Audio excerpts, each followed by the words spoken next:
दोस्तों स्वागत है आप लोगों को मेरे यूट्यूब चैनल में। तो आज के इस वीडियो में हम क्लास 8 का जो एग्ज़ाम होने वाला है 10 मई को जो क्लास 8 का एग्ज़ाम होगा उसमें मैथ की हम VVI MCQ क्वेश्चन को सेट किए हैं। इस वीडियो में हम बहुत सारे VVI यानी कि वेरी इंपॉर्टेंट क्वेश्चन, एकदम महत्वपूर्ण प्रश्न इस वीडियो में हम बात करेंगे, उसको हल करेंगे जो कल के एग्जाम में आप लोग को देखने को मिलेगी। सेम इसी टाइप का क्वेश्चन रहेगा। अगर आप A+ लाना चाहते हो मैथ में तो वीडियो के साथ बने रहें। वीडियो शुरू करने से पहले आपसे एक रिक्वेस्ट है कि मैं बार बार आप लोग को बोलता हूं हर एक वीडियो में कि चैनल को सब्सक्राइब कर दो भाई लोग, लेकिन बहुत लोग नहीं करते हैं चैनल को सब्सक्राइब। वीडियो तो बहुत लोग देखते हैं लेकिन चैनल को सब्सक्राइब नहीं करते, और वीडियो को अंत तक जरूर देखें। तो पहला क्वेश्चन है 16/-24 का यूज प्रतिलोम है। तो 16/-24 का यूज प्रतिलोम होता है 16/24, लेकिन यहाँ ऑप्शन में कहीं भी 16/24 नहीं दिया है, इसीलिए इसको काटना पड़ेगा। नहीं 16/-24 को अगर हम 2 के पहाड़ा से काटें या फिर 8 के पहाड़ा से काटें, 8 के पहाड़ा से काटेंगे 8 दूनी 16, 8 3 24 यानी 2/-3। ऑप्शन नंबर ये जो है बिल्कुल सही आंसर। अब चलते हैं अगला क्वेश्चन की ओर। सबसे छोटी प्राकृतिक संख्या है, सबसे छोटी प्राकृतिक संख्या +1 है। ऑप्शन नंबर ये जो है बिल्कुल सही आंसर। अगला क्वेश्चन सबसे छोटी पूर्ण संख्या है, तो सबसे छोटी पूर्ण संख्या 0 है। ऑप्शन नंबर सी जो है बिल्कुल सही आंसर। अगला क्वेश्चन सबसे छोटी भाज्य संख्या, तो सबसे छोटी भाज्य संख्या जो है वो 4 है। सबसे छोटी अभाज्य संख्या जो है वो 2 है। ऑप्शन नंबर ए जो है बिल्कुल सही आंसर है। अगला क्वेश्चन इनमें से कौन योज्य तत्समक है, तो योज्य तत्समक 0 है। ऑप्शन नंबर बी जो है बिल्कुल सही आंसर है। अगला क्वेश्चन इनमें से कौन गुणात्मक तत्समक है, तो गुणात्मक तत्समक 1 होता है। ऑप्शन नंबर ए जो है बिल्कुल सही आंसर है। अगला क्वेश्चन 7 का गुणात्मक प्रतिलोम व्युत्क्रम होगा। तो ये जो क्वेश्चन है ये प्रीवियस ईयर क्वेश्चन पेपर से हम इसको लिए हैं, यानी कि पिछले साल ये क्वेश्चन को पूछा गया था 2019 में, या सॉरी 2020 में ये क्वेश्चन को पूछा गया था, ठीक ना। 8 क्लास के बोर्ड एग्जाम है, तो ये बहुत सारे स्टूडेंट ने क्वेश्चन को हल नहीं कर पाया। तो 7 का योज्य प्रतिलोम यानी कि व्युत्क्रम, 7 के नीचे कुछ नहीं तो 1, और उधर जाके क्या होगा 1/7, यानी कि ऑप्शन नंबर ये जो है बिल्कुल सही आंसर है। अब चलते हैं अगला क्वेश्चन की ओर। अगला क्वेश्चन वर्ग और वर्गमूल से है। 0.25 का वर्गमूल होगा, तो 0.25 का वर्गमूल आप लोग निकाल लीजिएगा, 0.5 होगा। 31.36 का वर्गमूल होगा, तो ये 5.6 होगा। ऑप्शन नंबर सी जो है बिल्कुल सही आंसर। अगला क्वेश्चन 51.84 का वर्गमूल होगा, तो 7.2 होगा। ऑप्शन नंबर ए जो है बिल्कुल सही आंसर। अगला क्वेश्चन 196 का वर्गमूल होगा, तो मैं उन बच्चों के लिए वर्गमूल निकाल रहा हूँ जो नहीं जानते हैं निकालने, तो हम निकाल रहे हैं। एक बार देख लीजिए, रिवाइज कर लीजिए, ठीक ना। जो सब जानते हैं वो सब रिवाइज कर लीजिए, जो नहीं जानते वो सीख लीजिए। 196 का वर्गमूल अगर हम निकालेंगे भाज्य विधि द्वारा, तो सबसे पहले 4 के पहाड़ा से देंगे। यहाँ देखिए यहाँ 3 अंक है, 3 अंक है, तो पहले 1 अंक को लेंगे, ठीक ना। 4 अंक के पहाड़ा से नहीं देंगे, 1 के पहाड़ा से दिए, 1 1 2 हो गया, फिर यहाँ 1 1 1 माइनस खत्म, बचा 96। फिर यहाँ 4 बिठा दिए, कितना से हम यहाँ गुना करेंगे कि 96 आ जाए यहाँ, तो 4 से गुना करेंगे तो 96 आ जाएगा। ये दोनों जुड़ेगा तो 28 हो जाएगा, और यहाँ गुना होकर 96 हो जाएगा, और घटेगा 0 यानी कि 4, यानी कि 14 जो है बिल्कुल सही आंसर। ऑप्शन नंबर सी जो है बिल्कुल सही आंसर। अगला क्वेश्चन 324 का वर्गमूल होगा, तो 324 का वर्गमूल 18 होगा। अगर आप लोग इसको जांच करना चाहते हैं तो 18 को 2 बार गुना कर लीजिए, 324 जो है आंसर आ जाएगा, ठीक है ना। अगला क्वेश्चन 900 का वर्गमूल होगा, तो ये 900 का वर्गमूल जो होगा वो 30 होगा। ऑप्शन नंबर बी जो है बिल्कुल सही आंसर है। 1764 का वर्गमूल होगा, तो ये 42 होगा। ये सब आपको याद रखनी चाहिए, उतना निकालने के लिए वक्त खराब मत कीजिए, ठीक ना। ये सब आप लोग वर्गमूल याद कर लीजिए। मान लिया जाए 2 का वर्ग 4 होता है, 3 का वर्ग 9 होता है, 4 का 16 होता है। इस प्रकार आप 50 तक याद रखिएगा। 3600 का वर्गमूल होगा, तो 3600 का वर्गमूल 60 होगा। ऑप्शन नंबर बी जो है बिल्कुल सही आंसर है। 1744 का वर्गमूल होगा, तो ये 88 होगा। ऑप्शन नंबर बी जो है बिल्कुल सही आंसर। अगला क्वेश्चन 8100 का वर्गमूल होगा, तो यहाँ 90 होगा। आप लोग जब यहाँ वर्गमूल दिया रहे तो सबसे पहले 90 और 90 हम गुना करेंगे तो 81 तो आएगा, 8100 आएगा। तो ये हो गया वर्गमूल और ये हो गया वर्ग, ठीक ना। तो यहाँ वर्ग पूछ रहा है, तो 8100 का जो वर्ग होगा यानी कि वर्गमूल वो 90 होगा। ऑप्शन नंबर बी जो है बिल्कुल सही आंसर। अगला क्वेश्चन 256/441 का वर्गमूल होगा, तो 256 किसका वर्गमूल है 16 का, और 441 21 यानी कि 16/21 जो है बिल्कुल सही आंसर है। Option number B. अगला क्वेश्चन की ओर चलते हैं। अब घनमूल 512 किसके बराबर है, तो 512 का यहाँ घनमूल निकालने को रहे, तो 512 का अगर हम घनमूल निकालेंगे तो सबसे एक आसान ट्रिक बता रहा हूँ। ट्रिक आप लोग याद रखिएगा। सबसे पहले एक एक ऑप्शन को लेके चलना है। तो ऑप्शन नंबर ये में 6, तो यहाँ 6 को 3 बार गुना करना है, ठीक ना। आप लोग को 6 को यहाँ 3 बार गुना करना है। अगर गुणनफल 512 आया तब ऑप्शन नंबर ये सही होगा। अगर 512 नहीं आया तो ऑप्शन नंबर ये गलत होगा। तो 6 का 36, 36 और 6 को अगर हम गुना करेंगे, 6 का 36, 3 बचा 6 18 21, 216 आता, यानी कि ऑप्शन नंबर ये जो है बिल्कुल गलत है।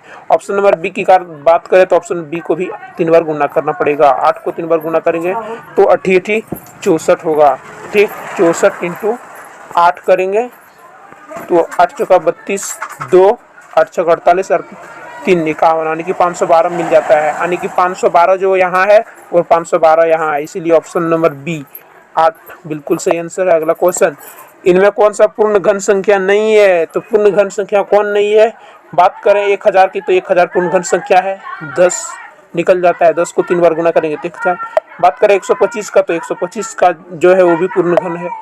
इसका 63 जो पूर्ण घन नहीं है। ऑप्शन नंबर सी जो है बिल्कुल सही आंसर है। अगला क्वेश्चन, 729 किसका घन है, तो 729 जो है वो 9 का घन। ऑप्शन नंबर सी जो है बिल्कुल सही आंसर है। 64 का घनमूल होगा तो 64 का घनमूल जो होगा वो 4 होगा, ठीक है। ऑप्शन नंबर डी बिल्कुल सही आंसर। आपको अगर घनमूल नहीं आता होगा तो एक एक ऑप्शन को गुना करना है 3 बार। जैसे यहाँ ऑप्शन नंबर 1 दिया है, इसको हम 3 बार गुना करेंगे, ठीक है। तो ये आता है 1, यानी कि 64 नहीं मिलता, तो ऑप्शन नंबर 1 गलत है। ऑप्शन नंबर 2 को भी हम 3 बार गुना करेंगे तो ये आता है 8, यानी कि ऑप्शन नंबर 2 भी गलत है। ऑप्शन नंबर 3 को हम 3 बार गुना करेंगे तो ये आता है 3 3 9 3 27, यानी कि यहाँ 64 है, ये भी गलत है, यानी कि ऑप्शन नंबर 3 भी गलत है। तो बचा क्या 4, तो 4 को अगर हम 3 बार गुना करेंगे 4 गुना 4 तो 4 चौका 16 चौका 64 होता है, ठीक है। 64 होता है, यानी कि ऑप्शन नंबर 4 जो है बिल्कुल सही आंसर है। 125 का घनमूल होगा तो 125 का घनमूल 5 होगा। ऑप्शन नंबर ए जो बिल्कुल सही आंसर। 216 का घनमूल होगा तो अभी भी मैंने 216 का घनमूल निकाला 6, ठीक है। ऑप्शन नंबर बी जो है बिल्कुल सही आंसर है। अब चलते हैं अगला क्वेश्चन की ओर। ए के पावर 0 का सही मान है। पहला ऑप्शन है ए, दूसरा ऑप्शन है बी 0, दूसरा ऑप्शन है 1 और चौथा ऑप्शन है 2। तो 1 के पावर 0 रहे तो हमेशा 1 होगा, लेकिन ए बराबर 0 नहीं होनी चाहिए, ठीक है ना। मान लिया जाए वहाँ प्रश्न में पूछ दिया जाए 7 के पावर 0 का मान है तो 1 होगा, ठीक है ना। ऑप्शन नंबर सी जो है बिल्कुल सही आंसर। अगला क्वेश्चन, 5 के पावर 3 का सही मान है, तो 5 के पावर 3 पाने की 5 को 3 बार गुना करना, 5 गुना 5 गुना 5, तो 5 25 5 125 जो है बिल्कुल सही आंसर है। ऑप्शन नंबर डी जो है बिल्कुल सही आंसर। अगला क्वेश्चन, 5 के पावर -3 का सही मान है, तो ये हम लोग घातांक के एक सूत्र है, a के पावर -m बराबर 1/a के पावर प्लस m। तो 5 के पावर -3 को अगर हम हल करेंगे तो 1/5 के पावर +3 होगा, यानी कि 1/5 के पावर 3, यानी कि 125। 1/25 जो है बिल्कुल सही आंसर, सी नंबर। अब चलते हैं अगला क्वेश्चन। अगला क्वेश्चन की ओर, यदि a बराबर -1 और b बराबर 2 है तो a के पावर b गुने b के पावर a का मान होगा। a कितना है -1 के पावर 2 गुने b के पावर -1 का मान होगा। इसको हल करेंगे तो ये 1 होगा गुने 1/2, कुछ नहीं इसके नीचे 1, इसलिए 1/2 जो है बिल्कुल सही आंसर है। Option number B. अब चलते हैं अगला क्वेश्चन की ओर। अगला क्वेश्चन है, संख्यात्मक मान क्या होगा, तो a के पावर अगर 0 रहे ये सूत्र से हमेशा ये 1 होगा। ऑप्शन नंबर डी जो है बिल्कुल सही आंसर। अगला क्वेश्चन, 7 के पावर -3 का सही मान है, तो 7 को 3 बार गुना करना है, लेकिन यहाँ -7 गुणे -7 अगर हम करेंगे तो ये 343 आएगा, लेकिन चिन्ह किसका रहेगा माइनस का। ऑप्शन नंबर बी जो है बिल्कुल सही आंसर है, क्योंकि यहाँ 3 बार माइनस है, जहाँ 3 बार माइनस रहे वहाँ हमेशा माइनस होगा। जहाँ 4 बार रहे 4 बार गुना करेंगे minus minus minus, minus minus cancel, minus minus cancel, कुछ नहीं बचेगा तो प्लस बचेगा। लेकिन 3 बार है तो माइनस और माइनस कैंसिल हो गया, एक माइनस बच गया, ठीक ना, इसीलिए यहाँ माइनस का चिन्ह लग गया। अब चलता है अगला क्वेश्चन की ओर। अगला क्वेश्चन 8x बीजीय व्यंजक है तो ये एक पदी। ऑप्शन नंबर ए जो है बिल्कुल सही आंसर है। 4x + 5 बीजीय व्यंजक है तो द्विपदी। ऑप्शन नंबर बी जो है बिल्कुल सही आंसर है। अगला क्वेश्चन 2xy + 3 बीजीय व्यंजक है तो द्विपदी है, ठीक ना। ऑप्शन नंबर बी जो है बिल्कुल सही answer. 2x² minus x plus 1 बीजीय व्यंजक है, तो ये त्रिपदी ऑप्शन नंबर सी जो है बिल्कुल सही आंसर है। यहाँ एक पदी द्विपदी बनता है और इधर एक पदी यानी कि त्रिपदी। अगला question x² minus x plus 1 किस प्रकार का बीजीय व्यंजक है, तो ये भी त्रिपदी ऑप्शन नंबर सी जो है बिल्कुल सही आंसर। अगला क्वेश्चन की ओर चलते हैं।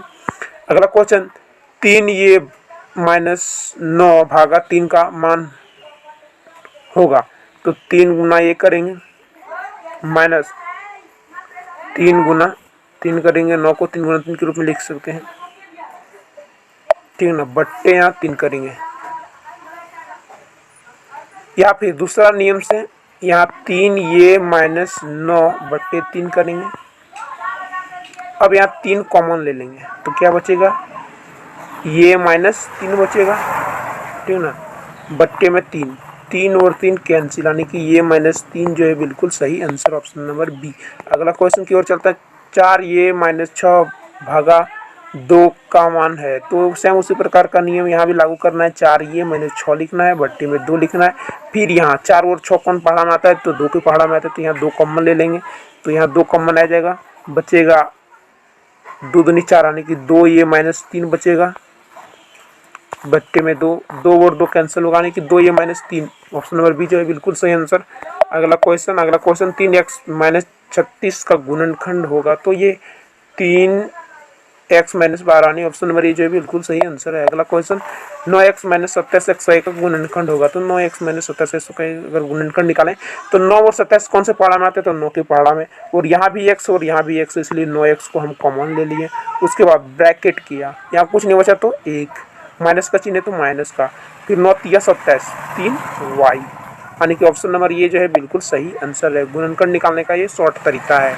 अगला question p² minus 10p plus 25 का गुणनखंड होगा, तो ये हमेशा माइनस में होगा, क्योंकि हम लोग एक सूत्र पढ़े थे, a² minus 2ab plus b² रहे, तो हमेशा क्या होगा, a माइनस b का स्क्वायर होगा, तो ये a माइनस बी के रूप में यहाँ ऑप्शन नंबर बी है। ऑप्शन नंबर बी जो है बिल्कुल सही आंसर है। अगला क्वेश्चन -5a² प्लस 25ab का गुणनखंड होगा।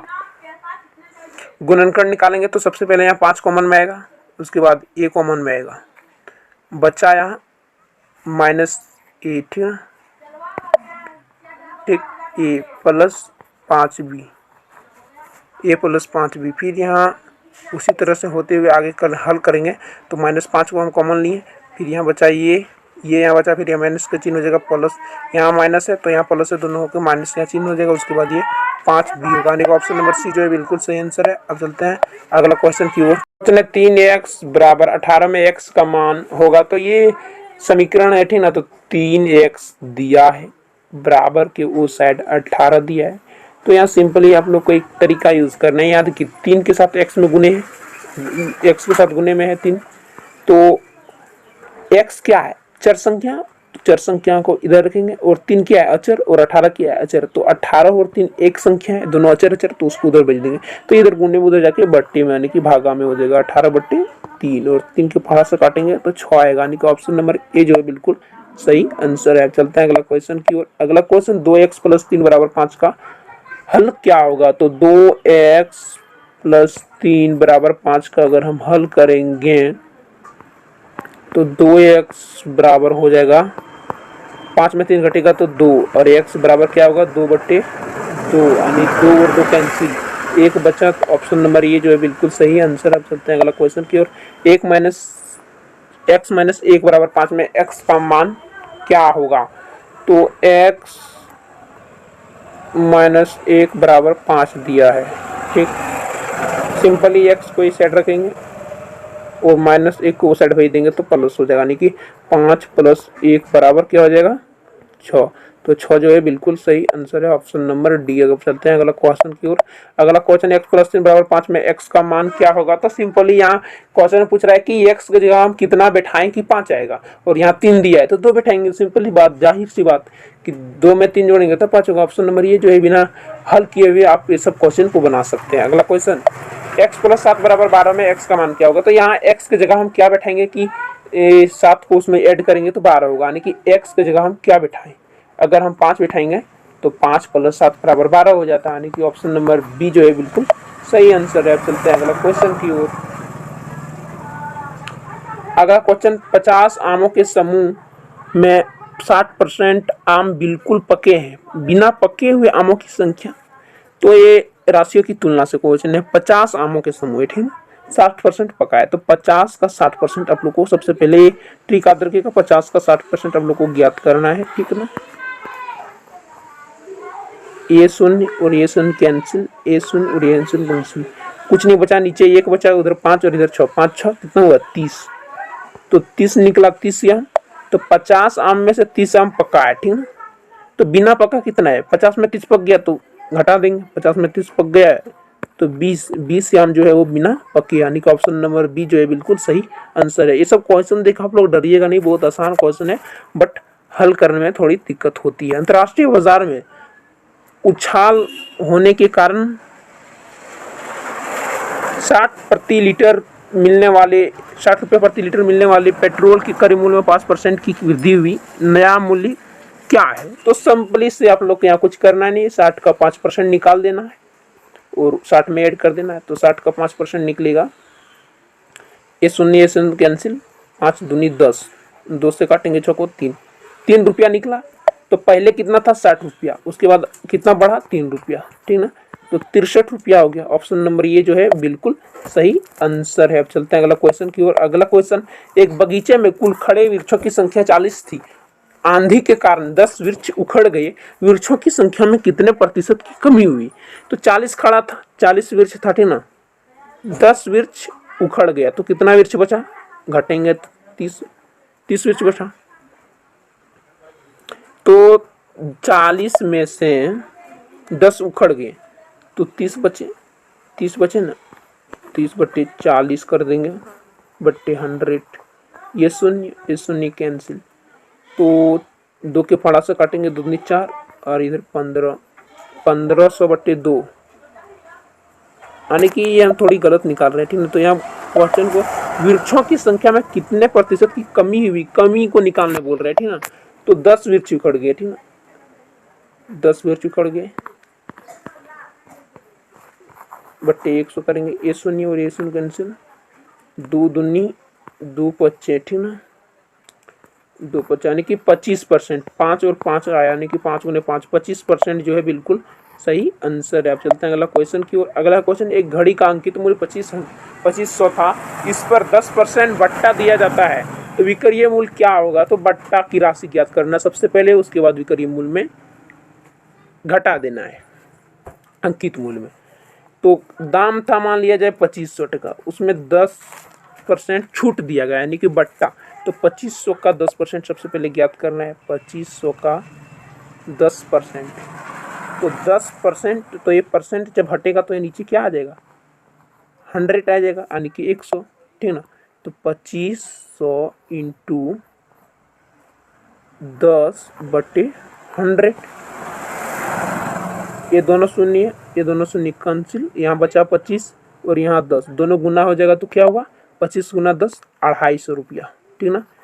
तो दाम कितना था घड़ी का, 2500 रुपया, 2500 रुपया में 250 रुपया का छूट दिया गया, ठीक ना, 250 रुपया का छूट दिया गया, तो 250 रुपया हम 2500 में घटाएंगे तो 052, यानी कि 2250 रुपया जो है बिल्कुल सही आंसर है, ऑप्शन नंबर बी।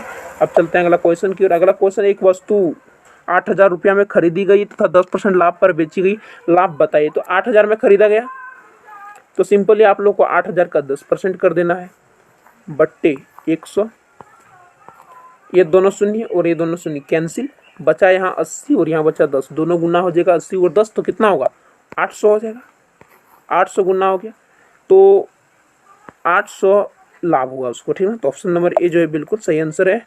अब चलते हैं अगला क्वेश्चन की ओर। अगला क्वेश्चन, यदि 16 पेंसिलों का मूल्य 64 रुपया है तो 144 रुपये में कितने पेंसिल खरीदे जाएंगे। बिल्कुल ही आसान क्वेश्चन और एक क्वेश्चन फिक्स है, मैं गारंटी के साथ कहता हूँ इस तरह के क्वेश्चन आएंगे एग्जाम में, कक्षा 8वीं के एग्जाम में इस तरह के प्रश्न आते हैं। तो 16 पेंसिल के दाम थे 64 रुपया, तो एक पेंसिल के दाम कितने होंगे, जाहिर सी बात इसको ज्ञात करने हैं, तो 64 को हम 16 से भागा दे देते हैं, सिंपल ही सी बात। तो एक पेंसिल का दाम निकल गया 4 रुपया, ठीक ना, 16 चौका 64, 4 रुपया निकल गया एक पेंसिल का दाम। तो 144 रुपया में कितने पेंसिल मिलेंगे, तो 4 से हम 144 को भागा दे देंगे, 4 से 144 को भागा देंगे, 4 तिया 12, यहाँ बचा 2, 24, 4 छक 24 यानी कि 36 पेंसिल मिलेगा। ऑप्शन नंबर बी जो है बिल्कुल सही आंसर। अगला क्वेश्चन, एक दर्जन केले का मूल्य 30 रुपया है तो 360 में कितने दर्जन केले मिलेंगे? एक दर्जन का कितना है? 30 रुपया, तो 360 रुपये में कितने दर्जन केले मिलेंगे? एक दर्जन का 30 रुपया, तो 360 रुपया में कितने दर्जन केले मिलेंगे? तो 300 से 360 को भागा देना है 30 से, तो 30 एकम 30, बचा यहाँ क्या 6, एक जीरो यहाँ उतर गया, ठीक है ना, जीरो यहाँ उतर गया, 30 19 60 यानी कि 12 दर्जन मिलेगा। ऑप्शन नंबर ये जो है बिल्कुल सही आंसर है। अगला क्वेश्चन, एक नल 420 बोतल पानी 4 घंटे में भरती है, 420 बोतल पानी 4 घंटे में भरती है, 6 घंटा में कितने बोतल पानी भरे जाएंगे? 420 बोतल को 4 घंटा में भरता है, तो एक बोतल को कितने घंटा में भरता है, कितने समय में, उसको निकालना है। तो 420 बट्टे 4 कर देनी है, काटेंगे तो 4 छक 24, नहीं 4 छक 24, 4 7 28, 4 8 32, 4 9 36, तो ये 4 एकम 4, ठीक ना। अच्छी तरीका से काटते ताकि आप लोग को भी समझ में आए। 420 को हम 4 से अगर भाग देंगे तो 4 एकम 4, बचा यहाँ 20, जीरो बिठाएं 2 के बाद, 105 रुपया, ठीक ना, 105 रुपया आया, यानी कि 105 यानी कि 105 घंटा आया, 105 घंटा। इसको तो 6 घंटा में कितने भरेंगे, ठीक ना। एक बोतल में 105 घंटा नहीं, 105 मिनट आया। इसको हम घंटा में चेंज करते हैं, अगर हम मिनट में चेंज करें तो 105 मिनट है, तो इसको अगर हम घंटा में चेंज करें, ठीक ना, तो 60 से भागा देनी पड़ेगी। तो 60 से अगर हम भागा देंगे तो आएगा 1, 60 एकम 60, बचा 45, फिर पॉइंट बिठाएंगे तो आ जाएगा 6 पंचे 30, 6 छक 36, यानी कि इसको हम भागा पहले दे लेते हैं, ठीक है। तो 60 से भागा देंगे 105 को, कितने घंटा निकलता है, 60 एकम 60, यहाँ घटेगा तो बचेगा 45, पॉइंट बिठाएं, एक जीरो आया, 7 छक 42 होता है, यानी कि 420 यहाँ आएगा, घटेगा 30, पॉइंट के बदले जीरो, यानी कि 1.75 घंटा, 1.75 घंटा आया, 1.75 घंटा आया एक बोतल भरने में। तो 6 घंटा में कितने भरेगा? तो 1.75 से 6 को डिवाइड कर देना है, उसके बाद जो डिवाइड करके जो आंसर आएगा वो 630 आएगा, यानी कि ऑप्शन नंबर सी जो है बिल्कुल सही आंसर है। दिए गए चित्र में कौन x का मान होगा? तो यहाँ एक चित्र दिया गया है, ठीक ना, इसमें कौन x का मान निकालने बोल रहा है। तो पहला ऑप्शन है 60 डिग्री, दूसरा ऑप्शन है 65 डिग्री, तीसरा ऑप्शन है 63 डिग्री, चौथा ऑप्शन है 74 डिग्री। तो यहाँ x कहाँ है वो हम खोज देंगे, तो x यहाँ है, ठीक है। उससे पहले देखिए यहाँ है 85 डिग्री, यहाँ है 110 डिग्री, और यहाँ z डिग्री है, और यहाँ x डिग्री। तो कोई भी चतुर्भुज हो तो उसके बाह्य कोण, ठीक है ना, बाह्य कोण का योग जो होता है, बाह्य कोण का जो योग होता है वो हमेशा कितना होता है? 360 डिग्री होता है, बाह्य कोण यानी बाहरी भाग का योग। तो यहाँ देखिए मान लेंगे ये भी एक रेखा है, उसके ऊपर एक किरण पड़ा है, एक कोण 75 है, एक z है, तो कोण 75 प्लस कोण z बराबर 180 डिग्री हो जाएगा, ये रेखिक युग्म से, ठीक है। या कोण z बराबर क्या होगा? 180 75 घटेगा तो 105 डिग्री आएगा कोण z बराबर। तो यहाँ कोण z आ गया 105 डिग्री, ठीक है, 105 डिग्री, और यहाँ है 85, यहाँ है 110, और इसको ज्ञात करना है। तो सिंपली तीनों कोणों को जोड़ देंगे, 110 degree plus 85 degree plus 105 degree और प्लस कोण x बराबर 360 डिग्री, ठीक, 360 डिग्री। 110 और 85 कितना हुआ, 195 और 105, ये हो गया 300।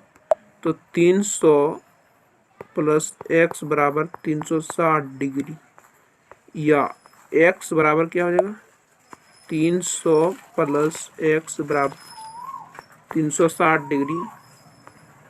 तब क्या होगा, x इधर प्लस में, यहाँ 300 इधर प्लस में, उधर जाके माइनस में, x बराबर 60 डिग्री होगा। ठीक है, 360 में 300 घटेगा तो 60 डिग्री। ऑप्शन नंबर ए जो है बिल्कुल सही आंसर है, ऑप्शन नंबर ए। अब चलते हैं अगला क्वेश्चन की ओर। इस तरह के प्रश्न से आप डरिए मत, ठीक ना, बहुत ही आसान इजी क्वेश्चन है। दिए गए त्रिभुज में x का मान ज्ञात करें। तो यहाँ त्रिभुज दिया है, ठीक ना, ये इसके बाएं कोण दिए हुए हैं, ठीक ना, बाहरी वाले कोण। तो अंतः कोणों का योग होता है 180 डिग्री, बाएं कोण का योग यहाँ x का मान ज्ञात करने बोला है। तो यहाँ 120 और यहाँ 110, तो दोनों को जब जोड़ेंगे 120 प्लस कोण 110 तो क्या आएगा, 230 डिग्री। क्या आएगा, 230 डिग्री, ठीक ना।